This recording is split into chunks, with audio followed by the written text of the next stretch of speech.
Boy, did we get some bang for our bucks this week. The first week of high school football season is under wraps, and we've already got a ton of upsets. That Globe Top 20 we like to tout, obliterated.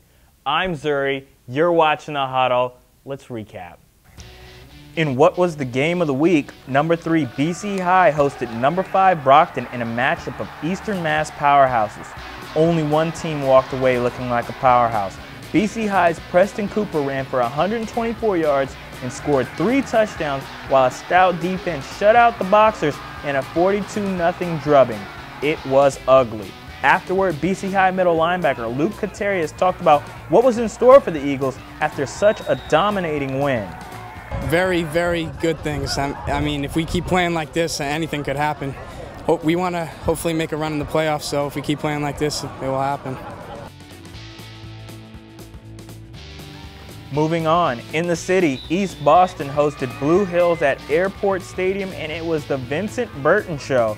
The Blue Hills fullback ran for 3 scores and 152 yards as the Warriors coasted to a 24-0 win. In Canton, the Bulldogs hosted Weston, and we got a look at a beautiful connection between Anthony Byers and Elias Camacho. The two hooked up twice for touchdown passes, and Byers ran in another score as Canton beat Weston 35-14. In other notable games, Everett blew past Leominster 47-12 as Jonathan DiBiaso completed 15 of 32 passes, including 4 touchdowns. Gloucester's 26-game winning streak was snapped in a 41-0 loss to Lynn English.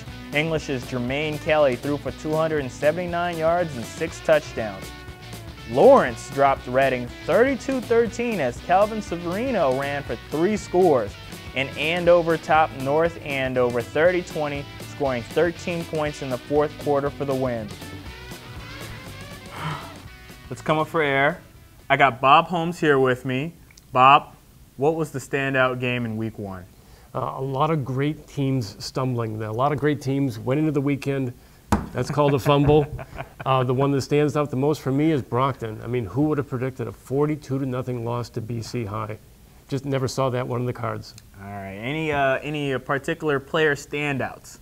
Yeah, the one that stood out for me was Christian Rivera, the junior running back for Greater Lawrence. He ran for 362 yards and 5 touchdowns. Really just a week after his good friend and teammate Max Montanez had been killed along with his mother and sister tragically last week. Okay. Well, our game of the week next week is number 20 Chelmsford against Acton-Boxboro, and this one is always an exciting game, Bob. Yeah, back in the day when Acton-Boxboro was running up 52 wins in a row, they made a habit of just torturing Chelmsford with last-second overtime wins, and it's been a great series. Last year, Chelmsford won. This one should be a lot of fun. Yeah, I believe it was our game of the week last year, too. Probably was. Anyways, you can catch all these stories and more on boston.com/schools. Also, you can catch past episodes of The Huddle at boston.com/huddle. I'm Zuri. He's Bob. We'll catch you next time.